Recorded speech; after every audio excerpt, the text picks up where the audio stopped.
Hare Krishna, Krishna Krishna, Hare Hare, Hare Rama, Rama Rama, Hare Hare. Hare Krishna, Krishna Krishna, Hare Hare, Hare Rama, Rama Krishna, Hare Krishna.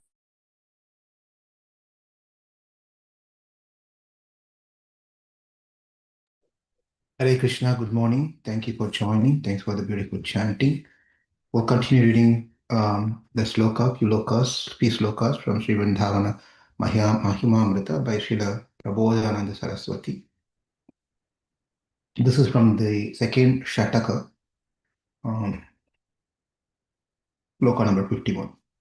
Kuveranam koti rahasati dhana sampattir aho diras kuryad varyanapi sura gunan buddhi vibhavaihi asochya tri पुत्रादिभिर Assam ईढ्यो हरिरसाच चुक प्रह्लादाद्यै रतिकृत इह वृंदावन वने.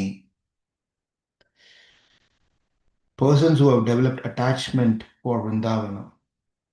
It talks about how the attachment to Vrindavan has been mentioned here. Person who have developed attachment for Vrindavana ridicule the wealth of millions of Kuveras, the treasurer of the demigod, and defeat the intelligence and opulence of Brihaspati, the spiritual master of the demigods. Their family members no longer lament for them, for they are lavishly glorified by even great personality like Śukadeva Gosvāmī and Prahlāda Mahārāja.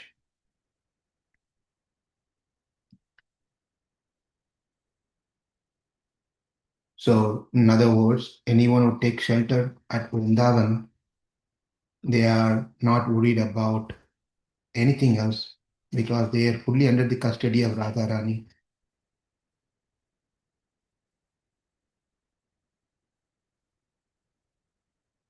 Now, Krishna, at one point of time, he was now matured enough to do his business, family business of supervising the cows, grazing the cows by himself into the forest of Vrindavan. During Krishna's 6th year, Gopashtami is coming up. After Gopashtami day in Kartik, he was allowed to supervise the cows. Now accompanied by numerous cowherd boys and millions of cows, Lord Krishna began to wander to distant parts of Vrindavana. Each of Lord Krishna's cowherd boys had a bugle made of buffalo horn and a flute, and each child called his respective calves by calling their respective names. So that's something to be noted here. As a cowherd boys, it is not only Krishna who had the bugle and flute, all other boys also had them. Srila Jiva Goswami explains that in the afternoon, Sri Krishna dressed himself in new clothing and then went out to call the cows home. Srila Vishwanath Chakravarti gives the following information about the transcendental cows of Vrindavani.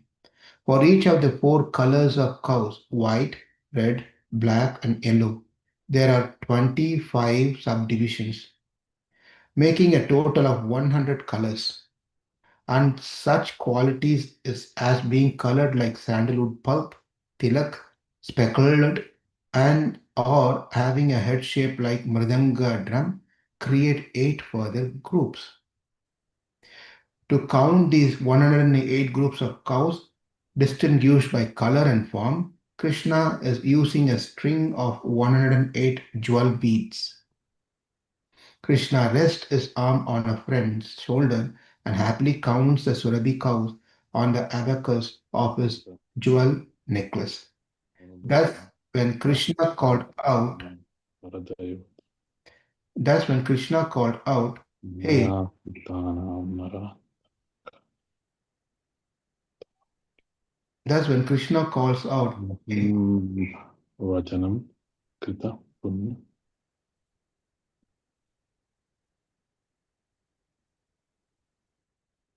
hey, Dhavali, the name of white cow, a whole group of white cows comes forward. And when Krishna calls Hamsi, Chandani, Ganga, Mukta, and so on, the 24 other groups of white cows come. The reddish cows are called Aruni, Kunkuma, Saraswati, etc. The blackish one, Shamala, Dhumala, Yamuna, etc. And the yellowish ones are called Pita, Pingala, Haritaki, etc. Those in the groups with tilak marks on their foreheads are called Chitra, Chitra Tilaka, and Dirga Tilaka, and Tiryak Tilaka. And there are groups known as Mridanga-mukhi, Simha-mukhi, and so on. Each of the 108 different herds had a herd leader, and when Krishna would call them with his flute, each herd would happily come running to meet Krishna. As they arrived, Krishna would touch the herd leader's snout with his hand and count each herd on a string of 108 jewel beads. If any cow was missing amongst the 900,000 milking cows belonging to his father, Krishna would immediately chase after it, calling her name, because Krishna knew the name of each and every cow in all of the 108 different herds. Hearing their names, the cows would bellow in joy and come running. Rounding them up, Krishna would then take them home. The boys would enjoy this exchange to their heart content. Srimati Radharani says to Lalita, to the Surabhi cows who have strayed for away, Krishna calls, O Pishangi, O Manikastini, O Tashngi, O Pingekshana, O Mridangamki, O Dhumala, O Shobhali, O Hamsi, O Vamsipriya. By this Krishna has stolen my heart. So the philosophical point of to understand here is Krishna was well aware of each and every cow by names, and even if one cow is missing, Krishna would try to find where the cow is and bring the cow back to home. So likewise, Krishna knows each and every name, our names. We may change name by every lifetime, but he knows each and every Atma and is calling out. Krishna calls out each one of us in the way that he would to each and every one, because we are all his last cows. So his only thing is we should hear that Krishna is calling and we turn around and go to Krishna. According to the Vedas, the cow is one of the seven mothers. The real mother, the wife of the spiritual master, the wife of a Brahmana, the wife of the king, the earth, and the nurse are the other six. The cow is the most important animal for developing the human body to perfection. The body can be maintained by any kind of foodstuff, but cow's milk is particularly essential for developing the finer tissues. Sri Krishna said, I can be worshipped within cows by offering of grass and other suitable grains, paraphernalia for the pleasure and health of the cows. Cows are worshipped not only by the demigods, but Krishna himself worshipped the cows on several occasions, especially on the days of Gopashtami and Govardhana Puja, which is coming up pretty soon. One more passage. This is about the peacocks. We saw the cows, now we'll see about peacocks. Incomparable beauty of iridescent rainbow-colored feathered ornaments, this noble bird, so intimately connected with Sri Krishna's super excellent and transcendental pastimes. At dawn and dusk, their captivating calls of Megho, Megho, come clouds, flood the heart with thoughts of Radha Shyama Sundaram.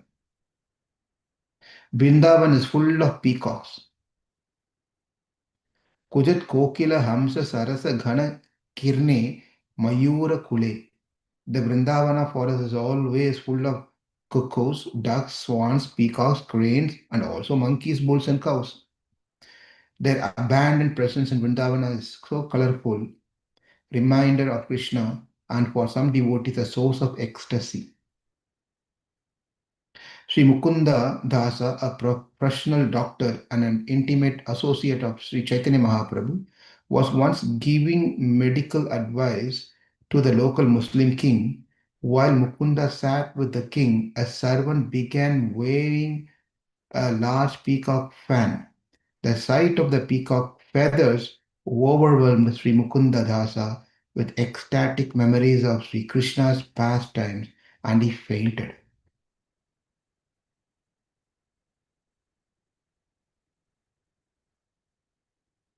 Purnamasi said to Sri Krishna, seeing your glistening peacock feather crown, the peacock, thinking you are a blue rain cloud, began to dance with jubilant abandon. Observing the wild dancing, what human resident of Vraja would not be agitated with love for you? During Krishna's manifest Leela in Vraja, the peacocks were always happily dancing with their colorful feathers fully fanned due to the ecstatic vibration of Sri Muralidhara's transcendental flute. Srila Vishwanath Chakravarti Thakur explained Krishna Leela as follows. In Vṛndāvana, the peacock requests Krishna, Govinda, please make us dance. Thus Krishna plays his flute and they surround him in a circle and dance in time with the rhythm of his melody. And while standing in the midst of their dancing, he also sings and dances. This is interesting. We heard that Krishna is plays flute, where here Vishwanath Chakravarti Thakur mentions in a pastime that Krishna also sings. We know that Krishna is a great dancer. There was a great poet. We all know, those who are learning Bharatanatyam, they all know that they have this Nataraja, that is Nataraja as a main god, because it's said that he is a great dancer. Nataraja is Lord Shiva himself. Um, dances, right? So it is said that who's a great dancer? And the answer is Lord Shiva as the dancer or Lord Krishna as the dancer. Both of them are dancers, but who's the great dancer? And at one place it is said that Krishna is the great dancer. Because why? This is how the mood of the poets. They say to dance on a stage is easy. Krishna also stands on that stage, but its stage, unlike Lord Shiva's stage, Lord Shiva's stage is table stage where he can dance. Whereas when Krishna danced, the stage itself was dancing. And guess which stage is that? Kalia.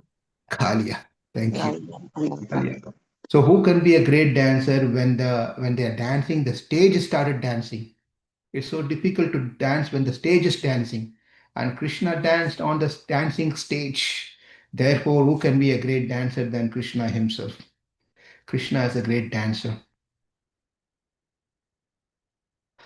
So, then those peacocks who were fully satisfied with Krishna's musical performance out of gratitude offers for his pleasure their own divine feathers. So you can understand now why Krishna is wearing the peacock feather there. So Krishna, on the request of peacock, Krishna started singing, not only singing, dancing, and the peacock became very happy. The peacocks, showing their gratitude to Krishna, they offer their feather to Krishna for his pleasure. In the usual manner of musical performance, Krishna gladly accepts those presentations and places the peacock feather upon the turban atop of his head.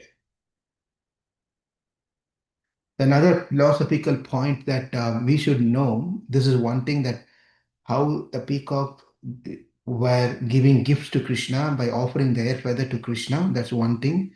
The lesson that we learn is that we show our gratitude to Krishna. Even the peacock are full of gratitude for Krishna. All he did was dance, playing the flute and dancing with those peacocks.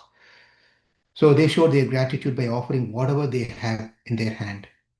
No one can say that I don't have anything to give to Krishna. We all have something or the other to give to Krishna.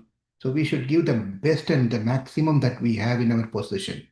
We should not pick the least one to give to Krishna. That's not what Krishna likes. Krishna is quite sensitive when it comes to such matters. He's possessive, that he doesn't want his devotees to go elsewhere, needing of something. Krishna doesn't want his devotees to take shelter of anyone else other than him. And Krishna wants the best thing of whatever his devotees has, not the cheap one or least one. These are some of the things. Krishna is Krishna.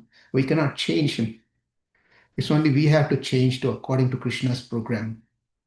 Therefore, we have to give and do the best thing that we have for Krishna, not the least one. Whether it comes to donation or whether it comes to our time, our whatever you can think of in our possession, whatever we think of, we have to give the best thing. Because Krishna is going to see, are you reserving the best thing for yourself and giving the least one to me, or is the reverse? And Krishna watches that. Not that he's going to punish us. He's not a person who's going to punish us because we may do that one. But Krishna is not a person who's going to punish us because we didn't give the best out to him.